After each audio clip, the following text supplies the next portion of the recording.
ભાવનગરની ફાતેમા કોન્વેન્ટ સ્કૂલમાં ધોરણ 9માં અભ્યાસ કરતા વિદ્યાર્થીએ બીજા વિદ્યાર્થીને છરી બતાવી।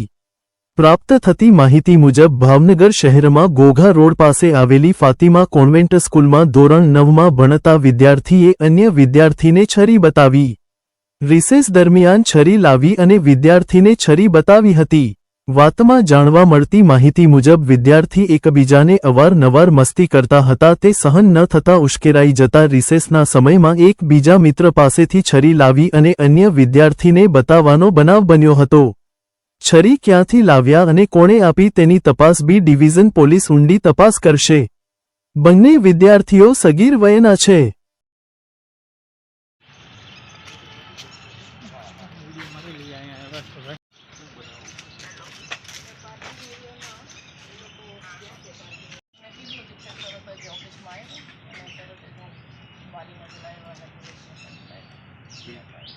તમે જલ્દી વેરી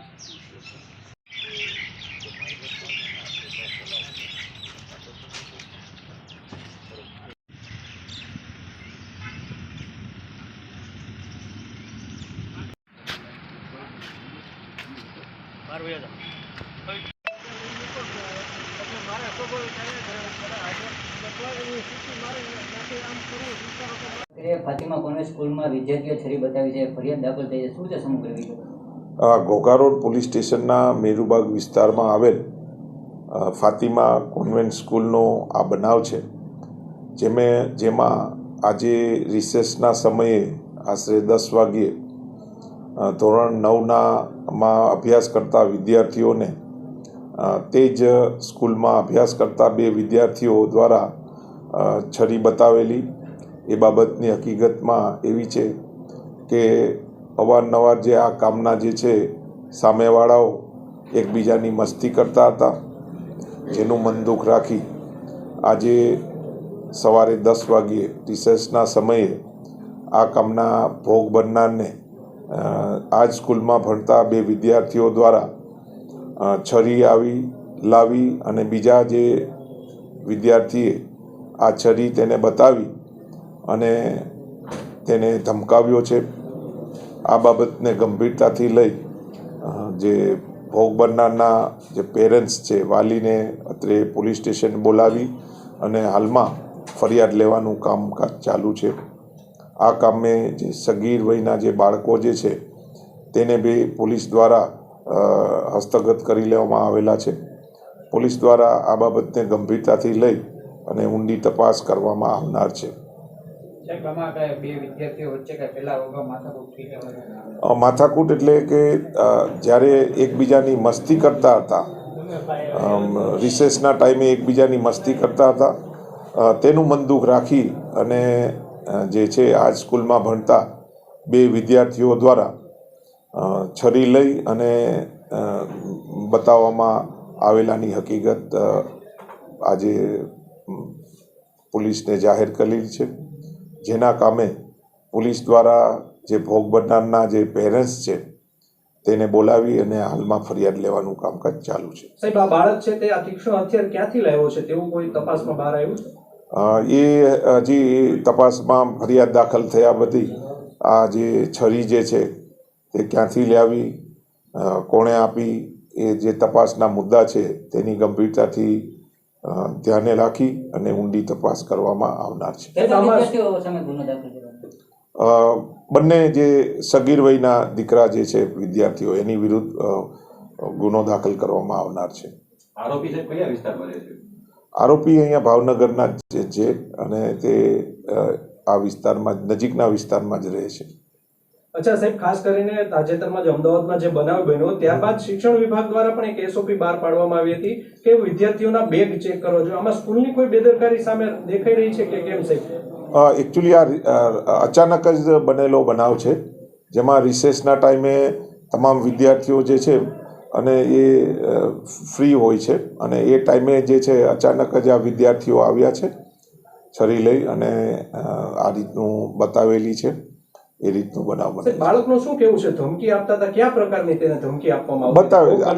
ભોગ બનનાર જે છે તેને છરી કાઢી, એમાં 2 વિદ્યાર્થીઓ છે એક વિદ્યાર્થી છરી લાવ્યો અને બીજા વિદ્યાર્થીને આ છરી આપેલી છે અને બીજા વિદ્યાર્થીને જે છરી આપેલી છે એણે છરી બતાવેલી છે. બાકી કોઈ કન્વર્સેશન કે કોઈ ધમકી કે એ ટાઈપનું અત્યારે સરફેસ પર આવેલું નથી. સ્થાનિક ધારાસભ્ય સાહેબ ડીઓ કચેરીને એક પત્ર લખીને સૂચના આપેલી છે કે દરેક વિદ્યાર્થીને બેગ ચેક કરવા. સ્કૂલ તરફથી કઈ બેગ ચેક કરવાના કોઈ કાર્યવાહી કરવામાં આવશે શિક્ષણ વિભાગ? બિલકુલ એ બાબતે આજે માનનીય એસપી સાહેબની સૂચના મુજબ તમામ વાલીની આજે મિટિંગ લેવામાં આવનાર છે તથા સ્કૂલના ઓર્ગેનાઇઝેશનની બી વિઝિટ કરવામાં આવનાર છે અને નજીકના ભવિષ્યમાં જે સ્કૂલ જે બે છે તેના જે સંચાલકો અને તેને બી આ બાબતે સૂચના આપવામાં આવનાર છે. સાહેબ 2 દિવસ પહેલા સરદારનગર વિસ્તારમાં પણ એક સ્કૂલ આવેલી છે, ત્યાં પણ આવો કોઈ બનાવ બન્યો છે, તેવી કોઈ વિગત પોલીસના ધ્યાને આવી છે? નહીં, પોલીસના ધ્યાને એ વિગત આવેલી નથી. Thank you. થોડા દિવસો પહેલાં જ અમદાવાદ શહેરમાં નયનભાઈ કે જે વિદ્યાર્થી હતા તેઓની નિર્મમ હત્યા વિધર્મી દ્વારા કરવામાં આવી. આ ઘટના પછી પણ આજે ભાવનગરની ફાતિમા કોન્વેન્ટ સ્કૂલમાં જે 9મા ધોરણનો વિદ્યાર્થી છે એની પાછળ વિધર્મી છરી લઈને મારવા દોડ્યા. આવી ઘટના જો અવારનવાર બનતી રહે તો સરકાર શું આવી ઘટનાને અવારનવાર બને તેની રાહ જોઈ રહી છે? પ્રત્યેક શાળાઓ પર શિક્ષણ વિભાગે પણ આવી તપાસ કરવી જોઈએ કે વિદ્યાર્થીઓ આવી શું વસ્તુ લઈને આવે છે, જેથી કરીને જે નયનભાઈની હત્યા થઈ એવી ઘટનાનું પુનરાવર્તન ન થાય અને જે શાળા છે એ શિક્ષણ મેળવવાનું સ્થળ છે, ત્યાં આવી હત્યાની ઘટનાઓ ન બનવી જોઈએ. એ માટે શિક્ષણ વિભાગે પણ તકેદારી રાખવી જોઈએ. તે વારંવાર બનતા આવા બનાવોને લઈને આપ કઈ ઓલા ઉપર જુઓ છો કે આ બનાવોને અટકાવવા માટે સરકારે શું પગલાં લેવા જોઈએ? સૌપ્રથમ તો વિદ્યાર્થીઓની જે ગાડી લઈને આવે છે કે જે દફતરથી તમામ ચેક કરવા જોઈએ અને શાળાઓએ પણ વિદ્યાર્થીની જે સુરક્ષા છે એ બાબતને લઈને તકેદારી રાખવી જોઈએ. ઓકે, આપનું નામ? મારું નામ અલ્પેશ મકવાણા છે. મારું બાળક ફાતિમા સ્કૂલમાં ભણે છે, બરાબર. એટલે એના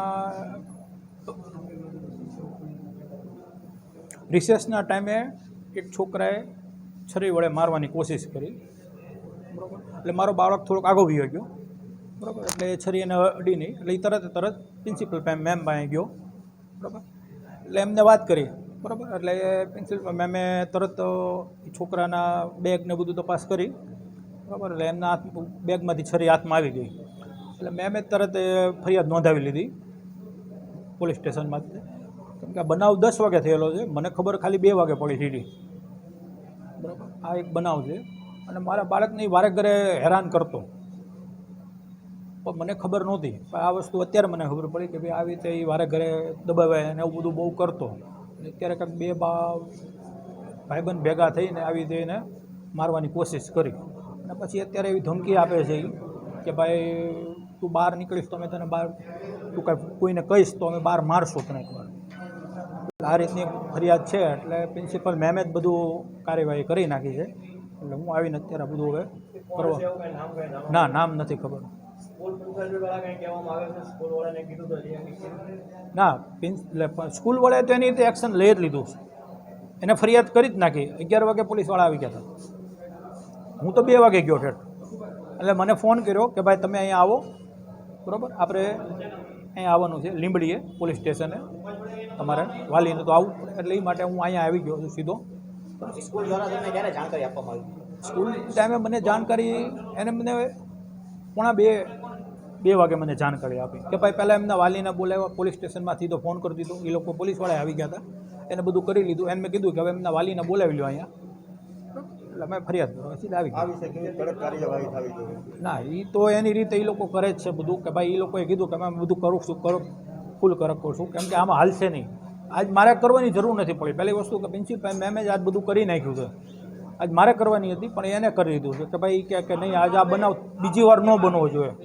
આ એકવાર બની ગયો છે, આપણે અમદાવાદમાં જે બનાવ બની ગયો એવો બીજી વાર આપણે ન થવા જોઈએ. મારો બાળક 9th સ્ટેન્ડર્ડમાં છે, ઇંગ્લિશ મીડિયમમાં છે.